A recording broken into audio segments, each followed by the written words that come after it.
देखो मेरे प्यारे बच्चों, इससे पहले मैंने गुरु नानक का पहला पद बताया था, राम नाम बिनु बिरथे जग जन्मा। आज आप लोग को हम दूसरा उन्हीं का पद गुरु नानक का लेकर आए हैं।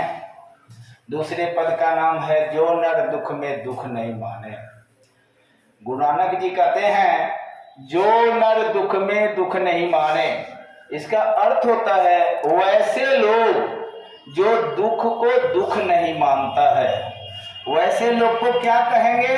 वैसे लोग को या तो हम नादान बोलेंगे या तो पागल बोलेंगे। क्यों? कि दुख है और वो दुख को दुख नहीं मानता है। इन्होंने आगे फिर वही बात को लिखा, जो नर दुख में दुख नहीं माने, वैसे लोग जो दुख को दुख नहीं मानता है, वैसे लोग जो दुख को दुख नहीं मानता है, सुख स्नेह और भय नहीं जाके कंचन माटी जाने। सुख माने होता है सुविधा, आराम, स्नेह माने प्यार, और का अर्थ होता है और, भय माने डर नहीं जाके, यानी जिसको न किसी प्रकार का सुख चाहिए, न किसी से प्यार चाहिए और न किसी प्रकार का उसे भय हो। कंचन माटी जाने, कंचन का अर्थ होता है सोना, और सोना को भी वो लोग क्या जानता है? माटी यानी मिट्टी के समान समझता है। नहीं नहीं नहीं निंदा नहीं स्तुति जाके लोभ मोह अभिमाना। गुरु नानक कहते हैं वह आदमी जो दुख को दुख नहीं मानता है, वह न किसी की निंदा करता है न किसी की बड़ाई करता है। लोभ मोह अभिमाना, न उसे लोभ है, न लालच है, न माया है। अभिमान का अर्थ होता है घमंड। वैसे आदमी के पास किसी प्रकार का घमंड भी नहीं होता है। हरस शोकत रहे न्यारो, नहीं मान अपमाना। अब ये कहते हैं गुरु नानक जी, हरस माने होता है खुशी, अशोक माने गम। न उसे खुशी की परवाह है न उसे गम की परवाह है। नहीं मान अपमाना, मान मतलब इज्जत, अपमान माने बेइज्जत। वह आदमी जो दुख को दुख नहीं मानता है, न उसे इज्जत की परवाह है न उसे बेइज्जत की परवाह है। आशा मनसा सकल त्याग के, आशा माने उम्मीद, मनसा मन से, सकल माने होता है सभी, त्याग के छोड़ देता है। यानी वो आदमी को किसी प्रकार का आशा नहीं रहता है, जगता रहे निराशा, वो संसार में निराश होकर रहता है। काम क्रोध जहि परसे नाहिन, तेहि घट ब्रह्म निवासा। काम माने होता है कामना, इच्छा, जिसकी पूर्ति कभी नहीं होती है। गुरु नानक कहते हैं उस आदमी के पास न कोई प्रकार का कामना है, इच्छा है, न क्रोध है माने गुस्सा है। जहि परसे नहीं, जो जिसे स्पर्श नहीं करता है, छूता नहीं है, तेहि घट ब्रह्म निवासा, उसी के हृदय में भगवान का निवास होता है। गुरु नानक ने स्पष्ट ये बताया है, जब थे हम नादान तो मुझे मिलते थे भगवान, जब हमें हो गया ज्ञान तो हमसे दूर हो गए भगवान। बात बिल्कुल उन्होंने सही कहा। गुरु कृपा जहि नर पर किन्नी तिनि यह जुगति पिछानी। गुरु का कृपा यानी ईश्वर की कृपा जिन लोगों के ऊपर हो जाता है, वही इस संसार में इस बात को समझता है, अर्थात मोह माया से वो दूर हो जाता है। क्योंकि आपने सुना होगा, किसी ने कहा, गाया था, बचपन बीता खेल में, जवानी में तू सोया, माया का गुलाम बना राम को तू भूला। आएगा बुढ़ापा तो सुमिरन होगा, तब ही सुफल तेरा जीवन होगा। नानक लीन भयो गोविंद सो, ज्यों पानी सन पानी। गुरु नानक वैसे भगवान में लीन हो गए, रम गए, जैसे पानी में पानी मिल जाता है। जैसे आप देखे होंगे देहात में, जब हमारे यहाँ गंगा का पानी आता है तो पहले लोग बोलते हैं यह है नदी का पानी, यह तालाब का पानी, यह गड्ढे का पानी। और जब उसमें गंगा प्रवेश कर जाती है तो न वो रहता है गड्ढा का पानी, न तालाब का पानी, न नदी का पानी, सब हो जाता है गंगा का पानी। तो गुरु नानक का कहने का भाव है कि जैसे हम लोग भी भगवान का नाम लेते लेते भगवान में क्या हो जाएंगे, मिल जाएंगे। दूसरा पद में उन्होंने गुरु नानक यही बताया। अब देखिए बच्चों,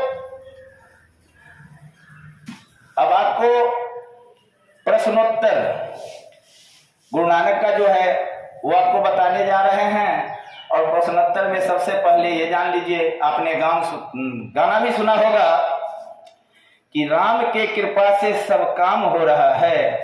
और आप कहिएगा, ये जब पढ़िएगा तो अपने दोस्तों को बताइएगा कि जय राम के कृपा से प्रश्नोत्तर हो रहा है। और पहला इन्होंने प्रश्न लिखा है, कवि किसके बिना जगत में यह जन्म व्यर्थ मानता है। देखो, खासकर मैंने देखा है जो लोग उत्तर देते हैं, लिखते हैं, वो अच्छी तरह लिख नहीं पाते हैं और सब सोचते हैं कि हम टॉप कर जाएं, हम अच्छा नंबर प्राप्त करें। तो अच्छा नंबर प्राप्त करने के लिए, अच्छा बनने के लिए आपको जो उत्तर देना होगा सही से देना होगा, सबसे परे देना होगा। जैसा कि आपने गाना सुना होगा, कुछ ऐसा कर कमाल कि तेरा हो जाऊं। आपके जो परीक्षक होते हैं, जो एग्जामिनर होते हैं, आपको नंबर देंगे तो उनके सामने आप ऐसा पेश कीजिए, ऐसा लिखिए, तभी वो आपको नंबर भरपूर देंगे। अब ये आपने देखा कि कभी किसके बिना जगत में जन्म व्यर्थ मानता है, तो लोग बता देता है राम नाम के बिना। जैसा कि मैंने भोज में भी देखा, भोज में जब जाता हूं ना, बैठता हूं खाने के लिए, तो देखता हूं भात, दाल, 2-4 प्रकार का सब्जी रहता है, सलाद है, पापड़ है, तिलौरी है, सब दिया रहता है। और मैं खाने से बेसी दूसरे को देखता हूं, लोग क्या करते हैं, खाने भी नहीं आता है, दाल भात सोन लिया, अब उसी में चटनी भी मिला लिया, सब्जी भी मिला लिया और दनादन खाना शुरू कर दिया। तो उसे क्या पता चलेगा मटर पनीर कैसा था, बैगन बड़ी कैसा था, कौन सब्जी चटनी का क्या स्वाद है, तो वो अलग से खाना चाहिए। तो उसी प्रकार यहाँ प्रश्नोत्तर में है, सबको प्रश्नोत्तर लिखने नहीं आता है। अब ये देखिए, कवि किसके बिना जगत में जन्म व्यर्थ मानता है, तो आपको लिखना होगा, कवि गुरु नानक के अनुसार जो लोग इस संसार में आया अपने मुंह से राम का नाम नहीं लिया, उसका संसार में आना व्यर्थ हो गया। गुरु नानक देव ने बताया, राम नाम के भक्ति से ही हम भव से पार हो सकते हैं, हमारा उद्धार हो सकता है। दूसरा इन्होंने प्रश्न किया है, वाणी कब विष के समान हो जाती है। विश्व का उत्तर आपको ऐसे लिखना है, कवि गुरु नानक के अनुसार जो लोग इस संसार में आया अपने मुंह से राम का नाम नहीं लिया, उसका खाना पीना, उठना बैठना, घूमना सब विष के समान हो जाता है। जैसे आपने गाना भी सुना होगा, जल जाए जिह्वा पापनी राम के बिना, जल जाए जिह्वा पापनी राम के बिना, पक्षी पंख बिनु, पक्षी पंख बिनु, हस्ती दंत बिनु, और नारी पुरुष बिना, सब मरे हुए के समान होते हैं। तो उसी तरह जब तक हम अपने मुंह से राम का नाम नहीं लेंगे, गुरु नानक ने कहा है, खाना पीना, उठना बैठना, घूमना सब क्या है, विष के समान होता है। प्रश्न नंबर 3 में लिखे हैं, नाम कीर्तन के आगे कवि किन कर्मों की व्यर्थता सिद्ध करता है। कवि गुरु नानक कहते हैं, बाबा जी बन जाना, कमंडल ले लेना, बाल बढ़ा लेना, जनेऊ धारण करना, धोती पहनना, तीरथ पड़ जाना, ये सब दिखावा करना, राम रहीम बाबा बनना, आसाराम बापू बनना, ये सब बन के कोई फायदा नहीं है। हाय हो बाबा खैहा जेले के हवा, सुने होंगे। आगे लिखा है, हरिरस से कवि का क्या अभिप्राय है। हरि मने भगवान और रस मने शरबत। जैसे गुरु नानक ने भगवान के कीर्तन करते करते भगवान में लीन हो गए, मिल गए, हम लोग भी उसी तरह भगवान के कीर्तन करते करते, भगवान का नाम लेते लेते भगवान में मिल जाएंगे। जैसे आपने देखा है, भूख लगने पर भोजन की आवश्यकता, प्यास लगने पर पानी की आवश्यकता, ठीक उसी प्रकार हमें भव से पार होना है, ये संसार से पार होना है, तो हरि नाम की आवश्यकता है। अगला क्वेश्चन में दिए हैं, कवि के दृष्टि में ब्रह्म का निवास कहाँ होता है? तो कवि गुरु नानक के अनुसार ब्रह्म का निवास वैसे लोगों के दिल में होता है जो लोग दुख को दुख नहीं मानता है, न किसी की शिकायत करता है, न किसी की बड़ाई करता है, न लोभ है, न लालच है, सोना को भी मिट्टी समझता है, उसी के दिल में ब्रह्म का निवास होता है। अंतिम क्वेश्चन दिए हैं, गुरु के कृपा से किस युक्ति की पहचान हो पाती है? तो गुरु का अर्थ आपको जानना होगा। पहले गु मने अंधेरा, रू मने प्रकाश। जो अंधेरे से प्रकाश की ओर ले जाए उन्हें हम गुरु कहते हैं। गुरु के कृपा से हमें सत्य असत्य, भला बुरा, स्वर्ग नरक और संसार रूपी सागर से पार होने का पता चल जाता है।